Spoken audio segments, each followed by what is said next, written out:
Bien, bien, señores. Vamos a conversar con el congresista demócrata Adriano Espaillat sobre las elecciones que ya tenemos la semana próxima en los Estados Unidos de América, las elecciones del día 3 de noviembre. Entonces, Adriano, hoy en el voto popular y en el voto electoral, ¿cuál es la situación de esas elecciones? ¿Cuál es el panorama que tenemos tanto en el voto popular como en el voto electoral? Lo primero es que ya más de 70 millones de votantes americanos han votado en el proceso, o sea, una cifra altísima. Lo segundo es que un gran porcentaje de esos votos son jóvenes.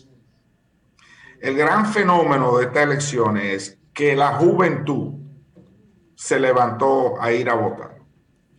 Que tradicionalmente el voto de la juventud siempre se cuestiona, siempre se critica, pero en este caso, yo diría por varias razones, por el movimiento ambientalista, por el movimiento Black Lives Matter, por el movimiento realmente de protesta disidente en las calles, que lo dirige la juventud. Me parece que eso ha sido un factor muy importante en el voto hasta ahora. Y yo, viendo las líneas que son inmensas aquí en el Alto Manhattan, le dan 2 vueltas a las cuadras. Lo que se destaca, bueno, yo no fui a votar el primer día, el sábado, porque encontré la línea muy larga. Déjame esperar que... Y si usted la compara, Adriano, con otros procesos, ¿qué porcentaje usted ve de diferencia? No, nunca visto. Nunca es un visto. indicador. Eso es por la pandemia, eso es por la pandemia también. Bueno, la pandemia, pero pero lo la que se pandemia destaca... de Julio en la fila, como en la tienda de Apple, que los menores por la pandemia. Y lo que se destaca abrumadora de la juventud, yo diría que el 80% de los votantes, 8 de cada 10 son jóvenes. ¿De cuánto es el padrón universal allá en Estados Unidos? Está cerca, me parece que somos 300 millones. No te sé decir exactamente el padrón. Debe andar por los 150 millones. 150 millones, sí, algo así. Hillary sacó 3 millones de votos. 70. Ok. Wow. Hillary sacó 3 millones de votos por encima de Trump. ¿Cuánto podría sacar Biden por encima de Trump, que es el voto popular? ¿Y cuál es la situación del voto electoral? Yo creo que se puede acercar a lo mejor a 8 millones, pero el voto electoral, por ejemplo, vemos que las encuestas dicen que estados que no estaban en la fórmula demócrata, como Texas o Georgia, están en juego actualmente. O sea, ya Michael Bloomberg acaba de dar un aporte de $10 millones para anuncios a favor de Biden en el estado de Texas, también en el estado de Georgia. Estados que eran rojos, tradicionalmente republicanos, están en juego. Ay, se jodió Trump ya. Texas y Georgia están marcando azul. Están en empate en Texas y en Georgia. Y en estados como la Florida, vimos como Trump tuvo que retirar sus anuncios porque tiene que ahora darle cobertura a proteger esa base electoral de él en estados tradicionalmente republicanos, como lo es Texas. O sea, se dice que si tú ganas la Florida, se dice que Florida. La Florida está reñido, pero en todas las encuestas Biden marca arriba. Yo estuve en Pensilvania en los 2 fines de semana pasados, este fin de semana que pasó el anterior, y yo creo que Biden también gana Pensilvania, que es un estado muy, muy importante. Entonces, si vamos a considerar Wisconsin, una ventaja de 7, 8 puntos, también en el único estado donde Trump marca una diferencia es en el estado de Ohio. Arizona, que ha sido recientemente, por varias décadas ya se ha consolidado como un estado republicano también está arriba. O sea que cuando tú tienes que ir a defender los estados que tradicionalmente son republicanos, hay problemas. Es como si nosotros los demócratas no viéramos una posición que tenemos que defender a Nueva York, por ejemplo, o a New Jersey. Yo creo que se acerca una victoria de Biden y yo creo que podemos tomar control del Senado y sin duda vamos a aumentar la presencia nuestra en la Cámara de Representantes. ¿Cuál es la posibilidad del intento de que Trump desconozca los resultados si no le favorecen? No, yo no creo que eso va a suceder. Esto es un país con instituciones muy sólidas. Yo creo que él pueda quejarse aquí y allá, pero no creo que va a haber un intento serio de desconocer los resultados de las elecciones. La gran mayoría de las personas que pidieron boletas para votar por correo fueron demócratas y de hecho ese voto demócrata puede llegar tarde, ¿verdad? Por correo. Tarde en el sentido que no va a estar preciso el mismo martes, día de las elecciones. Pero yo creo que aún con el voto de del martes, yo creo que Biden gana el martes, más los votos que van a llegar por correo. El estado de la Florida, por ejemplo, sí va a dar los resultados el mismo martes. Ellos cuentan todos sus votos el mismo día de las elecciones. Pero hay otro estado como Nueva York que no es así, que lo cuentan mientras van llegando. Adriano, ¿cuál es la proyección ahora mismo? Perdón, Oli. La proyección ahora mismo, ¿cuál es en términos lo más realista posible? Bueno, el vicepresidente Biden tiene una ventaja nacional entre 8 y 10%, de acuerdo a todos los indicadores. ¿Y en términos de colegios electorales? Porque en Estados Unidos... No, se ve arriba prácticamente en todos, con excepción de Ohio. Sí, Adriano. En términos de los estados decisivos, ¿verdad? Sí, que son 6 o 7 estados decisivos, se ve arriba con excepción del estado de Ohio. Trump derrotó las encuestas, los expertos en el proceso anterior y los medios que en Estados Unidos exhiben claramente a quien respaldan. En este momento, Trump desde la presidencia enfrenta de nuevo un mayor número de medios de comunicación que han decidido él siguió la guerra con los medios durante su gestión. ¿A cuándo en su experiencia usted ha visto una elección tan reñida como la de ahora? De una confrontación que genere tanta diferencia como la que estamos viendo. No, yo creo que la de Gore y Bush fue más reñida que esta. Yo creo que hay más participación en estas elecciones, pero en términos de la distancia entre los candidatos, obviamente la de Gore y Bush. Yo creo que la de Hillary y Trump fue más reñida que esta. Sí, así es. Adriano, fue hasta Puerto Rico. Adriano, sí, sobre la vacante en el Tribunal Supremo que fue ya llenada y entonces la magistrada Amy Coney Barrett ha sustituido a la jueza fallecida Ruth Bader Ginsburg. ¿Qué piensas sobre eso? Eso es algo muy serio porque eso empuja la opinión, la filosofía de la Corte, que es histórica, porque si uno lee, por ejemplo, la historia constitucional del país, las voces mayoritarias dominan las opiniones, pero muchas veces las voces disidentes se convierten en el futuro, en 2 décadas, una o 2 décadas más tarde, en la opinión mayoritaria. Se ve, por ejemplo, en los casos de segregación, Brown contra la Junta de Educación, Plessy contra Ferguson, que decía que los niños eran iguales aún separados, y sin embargo, una década más tarde, la Corte cambió de opinión. O sea, que la filosofía de la Corte es importante. En este caso, con ese nombramiento, la Corte coge un giro muy conservador. Lo que quiere decir es que en caso de una administración Biden con una mayoría demócrata, tanto en el Senado como en la Cámara de Representantes, la lucha se podría girar alrededor del tribunal.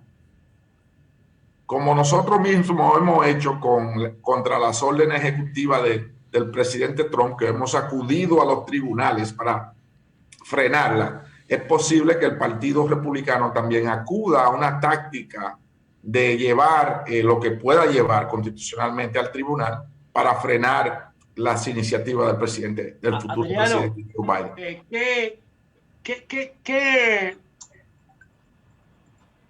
¿Qué valor se le puede atribuir al coronavirus? Todo. ¿Qué valor electoral? Por ejemplo, las causas que sacarían a Trump del poder. El primer presidente del siglo XX que no se reelige sería Trump. Todos se reeligieron. ¿Cuáles serían las causas? ¿Su comportamiento atropellante frente al poder ejecutivo en Estados Unidos o los daños ocasionados por el coronavirus? Yo diría el coronavirus y el mal manejo de parte de él de la pandemia. Minimizó la pandemia, no usó la máscara hasta que le afectó a él, de la manera ligera que enfrentó, yo diría, la crisis más grande de nuestras generaciones, ¿verdad?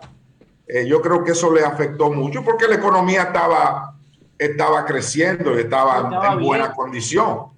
O sea, no fue un problema de la economía per se, sino su manejo de 225,000 muertos con una proyección de que podría llegar a 400, 500,000 muertos, el impacto a la economía, el cierre de los pequeños negocios, las personas en sus casas en cuarentena con sus hijos, tratando de utilizar la tecnología y sin saber manejarla algunas veces para recibir las clases.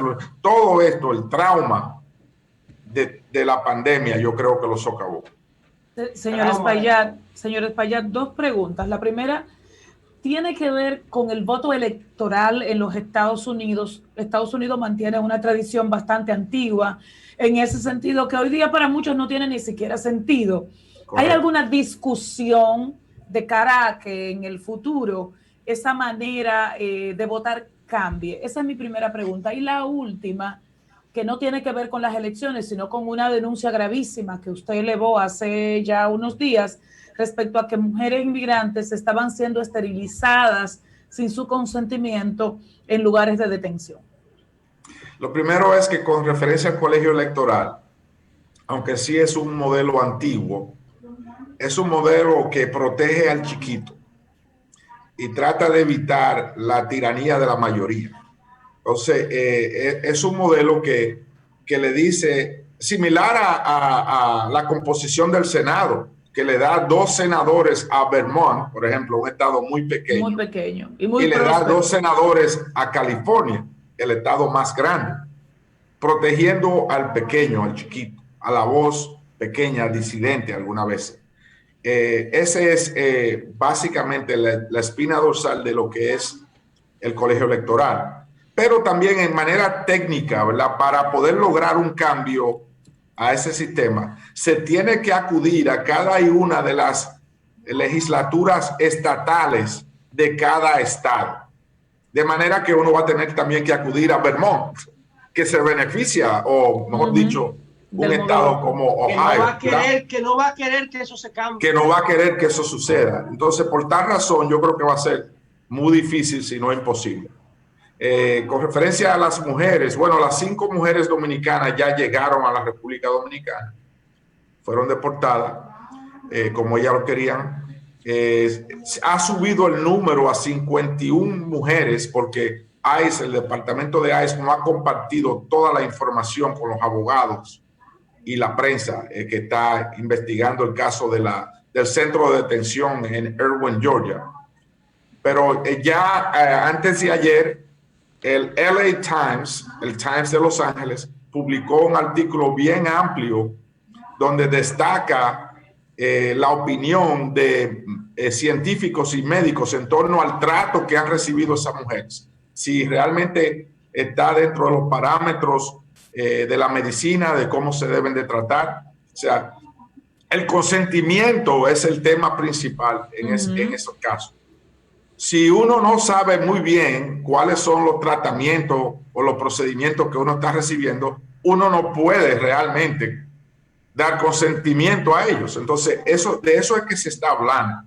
pero se está hablando de 2 casos ya documentados de mujeres que quedaron esterilizadas y de 51 casos de mujeres en ese centro nada más, que fueron sujetas a unos tratamientos agresivos por el doctor Amin, quien es un médico contratado por una compañía privada, quien es la que administra el centro de detención. Pero entonces, el doctor Amin suministraba un tratamiento, discúlpole, porque es en la misma línea, suministraba un tratamiento claro para esterilizarte, o la excusa era tratar otra dolencia. Bueno, una mujer fue con un problema de una hernia y volvió con la hernia, pero fue esterilizada. Entonces, hay un sinnúmero de discrepancias y problemas ahí en el tratamiento del doctor Amin, la manera brusca como trataba a las mujeres, de que se quejaba. Incluso una de las mujeres dominicanas me dijo, me trató como un animal. Entonces, nosotros queremos investigar y vamos a comenzar a abrir la pesquisa congresional, audiencia pública, y le hemos pedido el cierre del centro y el arresto del doctor. O sea, las evidencias son tan horrorosas que cualquier médico que se hubiera comportado como el doctor Amin en la sociedad, en cualquier ciudad de los Estados Unidos, probablemente hubiera sido arrestado. Entonces nosotros queremos llegar al fondo de esto.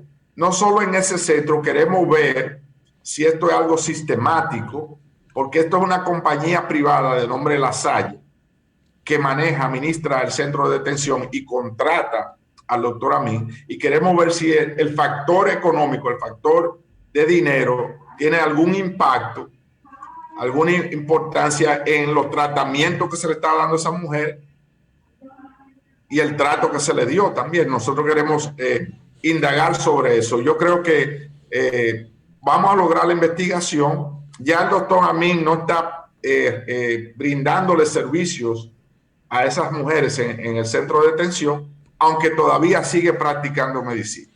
Adriano, además del cambio personal de un presidente con mayor respeto a la dignidad presidencial, ¿qué otras cosas hay que esperar de un triunfo demócrata? Es decir, ¿en qué se empezaría en la vida de la gente a reflejar ese triunfo demócrata? Bueno, yo digo que el vicepresidente Biden dice en su campaña que él se postula como un demócrata orgulloso, pero que él va a gobernar como un americano y que va a representar a todos los sectores, incluyendo a los mismos republicanos. Yo creo que el país tiene que unirse, y tiene que haber un esfuerzo para unir el país de una manera que pueda facilitar realmente que el gobierno pueda ejecutar las medidas que son tan importantes durante la pandemia, porque esta pandemia todavía está pendiente, y post-COVID-19. Yo creo que es importante que se pueda llegar a consensos, que se pueda llegar a acuerdos con el nivel de fricción mínima. Yo creo que el vicepresidente Biden es un hombre tiene ese tipo de carácter, ¿verdad? Conciliatorio. Además que su vida fue marcada por muchas tragedias de gran magnitud. La muerte de su primera esposa con su niña, un accidente automovilístico, la muerte de su hijo querido, que fue fiscal general en uno de los estados de los Estados Unidos. O sea, él ha sido marcado por una serie de incidentes en su vida y que lo ha hecho, yo creo, más sensible. Por lo menos yo lo veo así. Y creo que hay que unir el país para poder ejecutar las medidas que son tan importantes para recuperarnos de lo que es esta pandemia. Bueno, pues muchas gracias, Adriano Espaillat. Muchas gracias, Adriano. Suerte. Gracias. Me gustaría, como Adriano es de parte de la Comisión de Relaciones Exteriores, ¿verdad? Breve, por favor, vamos que tenemos que ir. Me gustaría preguntarle a Adriano si cambiaría la política hacia China en la victoria de Biden en Estados Unidos. Me parece que una administración de Biden va a cuestionar el modus operandi chino, como lo hizo Obama, pero yo creo que lo va a hacer de una manera más inteligente, no tan confrontativa. Bien, pues muchas gracias, Adriano. Muchas gracias. Gracias a ustedes. Cambio y fuera.